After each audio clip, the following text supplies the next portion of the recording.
Section 1. You will hear a science student inquiring about English courses at a university language centre. You now have 30 seconds to read questions 1 to 7.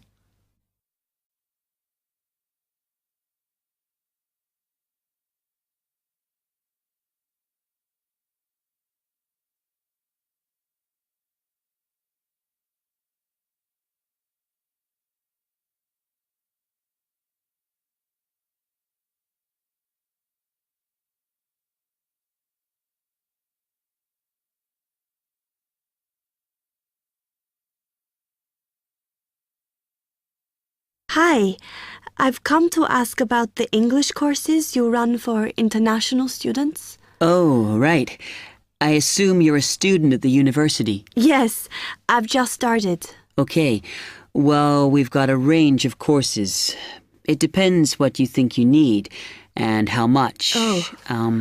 We can't run everything at the same time, though. So, for example, in this first term, we are just doing a writing course.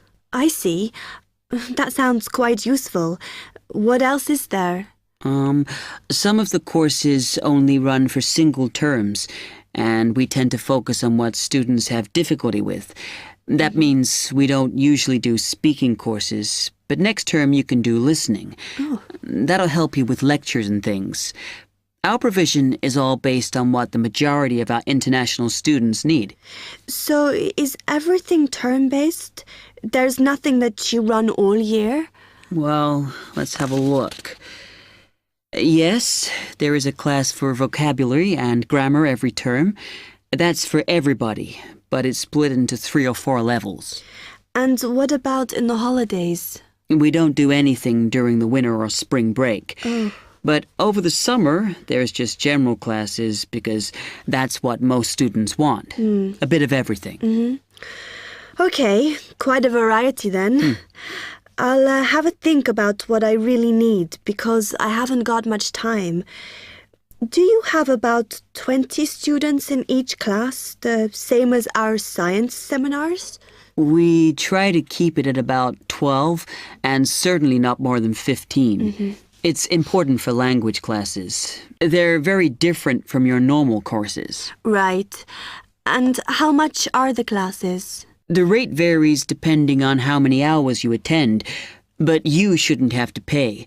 Usually, the department will fund you and even sort out which classes you need. Brilliant. It would be quite useful for me to have a certificate to take back to my country. Do you put us in for exams? Yes, but we don't like them to clash with your main course exams in June, so we run them in May. Oh. That leaves you time for revision. Do I have to sign up for something now? I'm not quite sure what I want. Classes haven't quite started yet, so you've got time to decide what you do. All we insist is that you sign up before week 5. That gives you about 3 weeks to decide. Okay. You now have 15 seconds to read questions 8 to 10.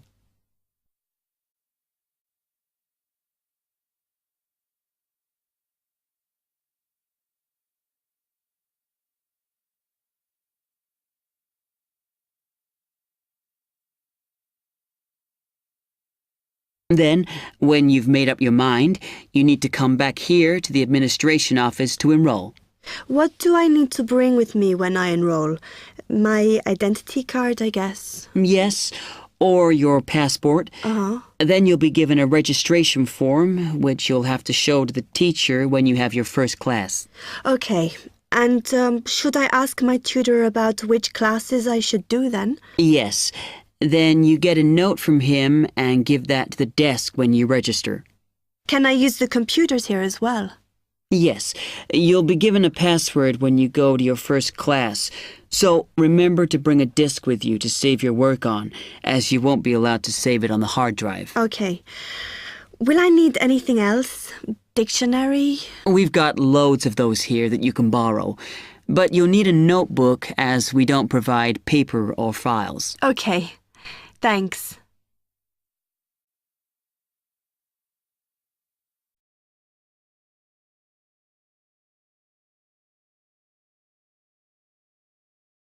Test 3, Section 2. You will hear a man giving some information about transport in London. You now have 30 seconds to read questions 11 to 15.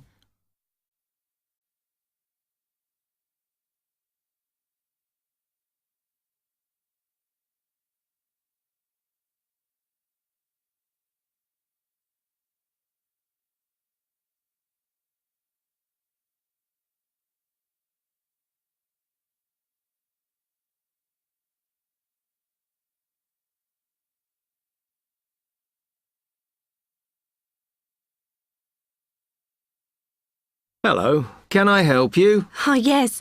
I was wondering what the best way was for me to get around London. Well, there are a lot of possibilities.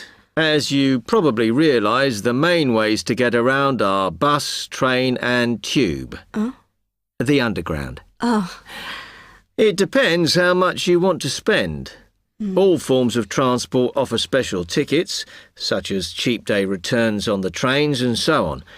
Overall, you'll spend less on the bus as it operates on a basic flat fare for each journey. But of course it may not go to where you need to travel to. The mainline trains only operate in the outlying areas, though a few cross London, whereas the tube has stations which are placed in central areas of the city, close to the main sites and shops. Obviously there are more bus stops, but you will probably have to change buses to get where you want, which can be inconvenient. You will find that the buses are mainly in the central areas, but some tube lines go quite a long way out of London, so you could use this for longer journeys. Having said that, the tubes do get very crowded, so you should use the train if you want to sit down. It does depend where you're travelling to. Well, I'm living on the outskirts, but I have to travel into London to college every day, and then around London when I'm here. OK, so time is going to be an issue for you. The tube should be fast crossing London, but quite honestly, there are so many delays that it's not very efficient. Again, the train has fewer stops, so is probably your quickest option to get to and from college. Of course, which service you use might depend on how frequent it is. I mean, the trains might only be every 20 minutes or whatever, but a timetable is published to save you hanging around. There are a lot of tube trains at busy times of day, but fewer at other times. Whereas the buses run every 5 minutes through most of the day, and there are night buses. But you'll need to check out your route first. You now have 30 seconds to read questions 16 to 20.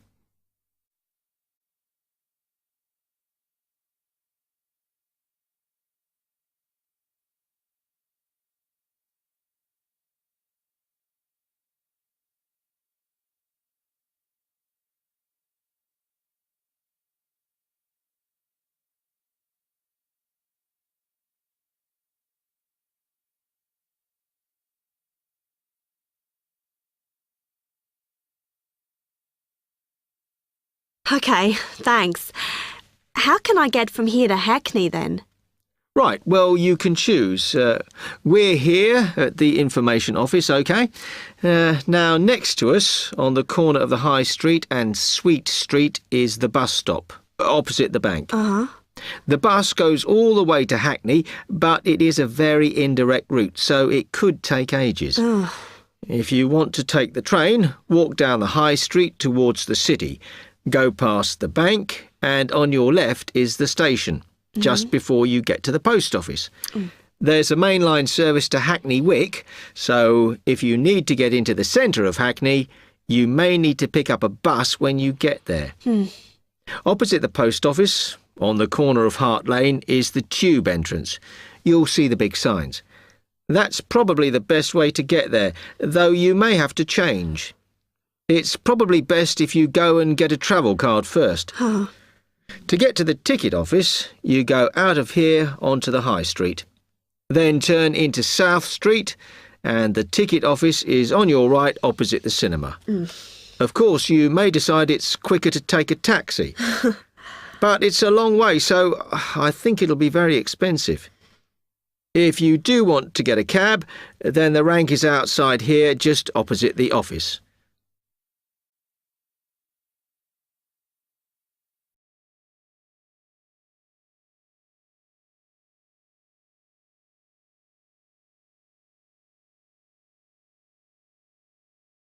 Test 3, Section 3. You will hear two medical students, Caitlin and Hideki, discussing options for courses. You now have 15 seconds to read questions 21 to 23.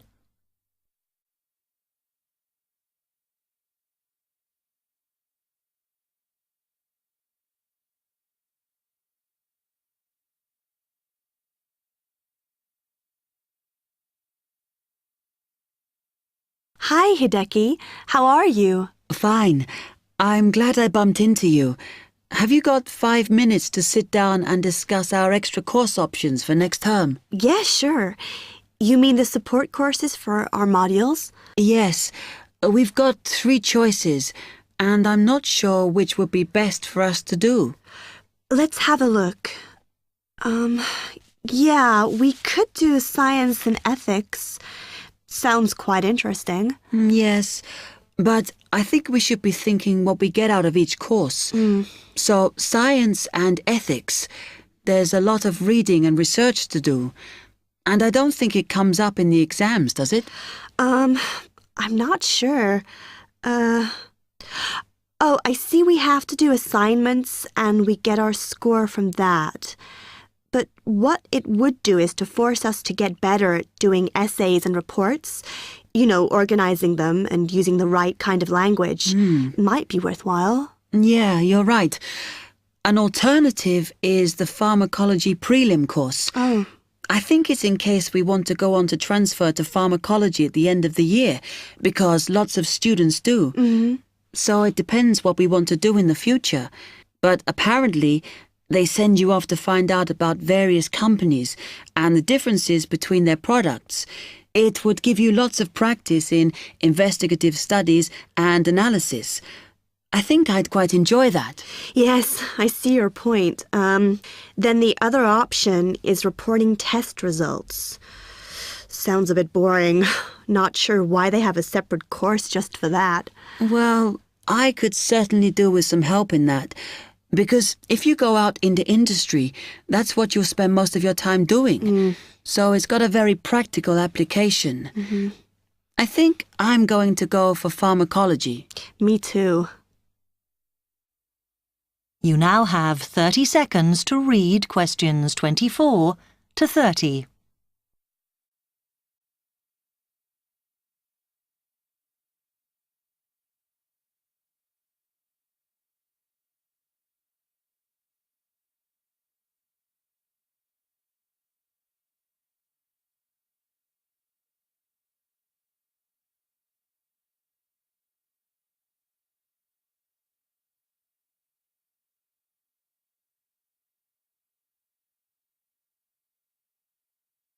So let's have a look at it in more detail.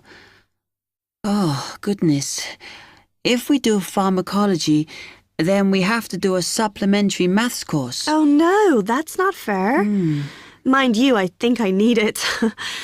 Does that mean we have twice as many lectures? No, this maths is only a short course. The chemistry department are responsible and they do it in the 3rd term. So we've got all next term to settle into the pharmacology bit. I find the tutor makes a real difference. Some of them make chemistry so easy, and some of them I can't understand at all. Like that one we had from Oxford University. Mind you, the one on this course should make sense because he's a lecturer who's coming in for a few weeks from industry. So at least it'll be linked to the real world. Yeah. The project we have to do on this pharmacology course is huge, and it doesn't give us much time.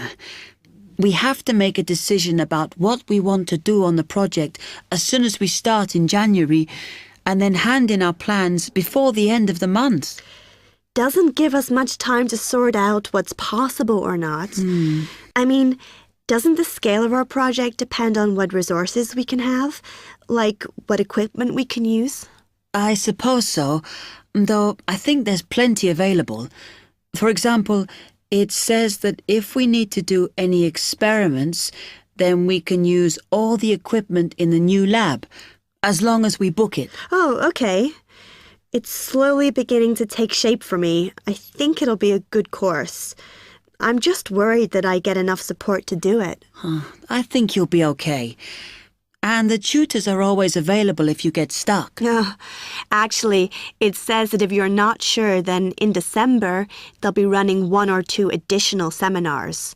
So I might go to those. Actually, what's quite interesting is that at the end of the course, when our project is completed, then we have to do a presentation on it. Oh.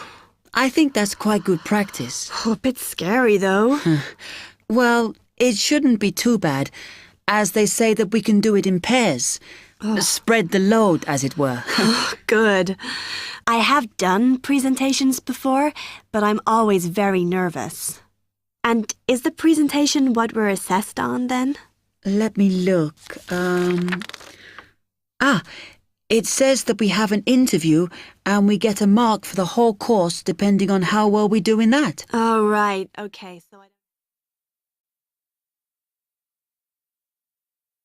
Test 3, Section 4. You will hear part of a lecture on cities of the future. You now have 30 seconds to read questions 31 to 37.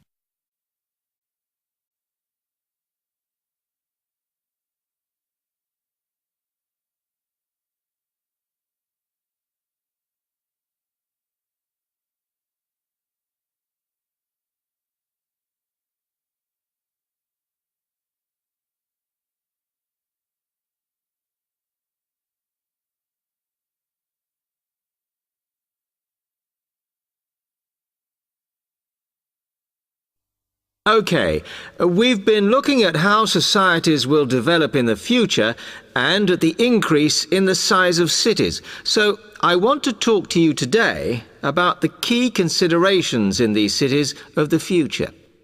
There are 3 key elements I want to look at, and these are the new features they will have, issues of size, and the main problems to be considered. First of all, individual transportation will be a big factor in these new megacities as public transport becomes unmanageable. There'll be a huge rise in the use of segways, which are personal transporters like motorized scooters. As a result, and partly also to reduce pollution, roads will be altered so that they are narrower and will take up less of a city's space than they do currently.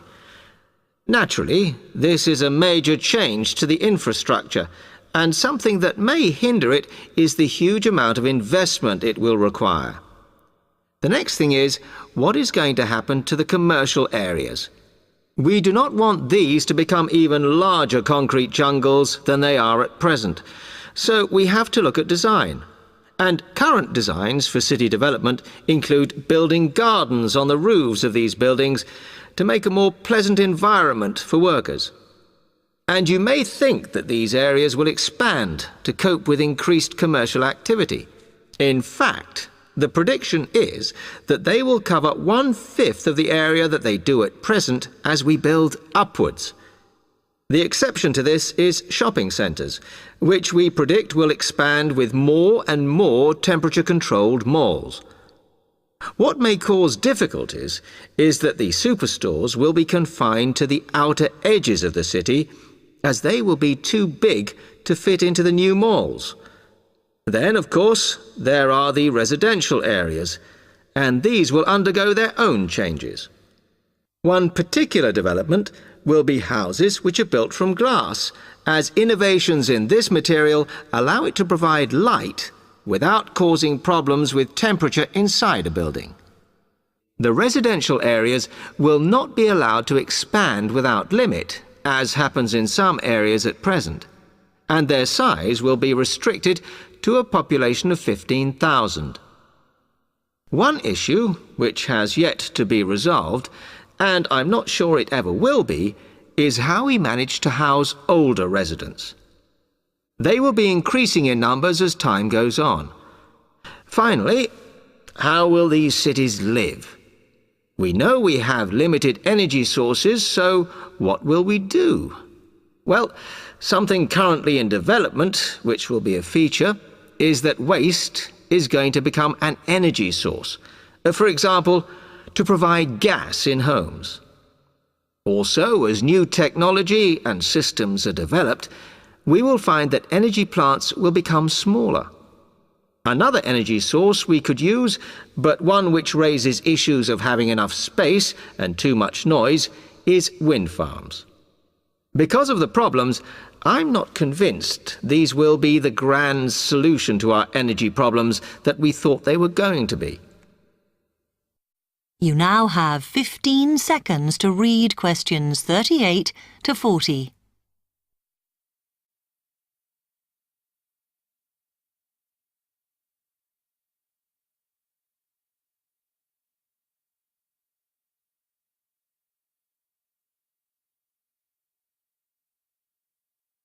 Now, moving on to looking at the social aspect of cities, we need to look at housing and how people will live. Cities currently have flats in the centre, populated by single people and wealthier residents, and families tend to move to the outskirts. In the future, the centre of cities will see a dramatic change. We will see many more examples of cooperative buildings. This is where people join together to form a company that owns the building they live in. And despite continuing shortages, there will also be a rise in the provision of retirement homes in city centres so that the elderly can have easy access to hospitals and shops. Recently, we have seen a levelling off in the growth of private housing, and I think that will not change. But we are likely to see more social housing, as far fewer people will be able to afford to own their own homes. OK, now, if anybody has any...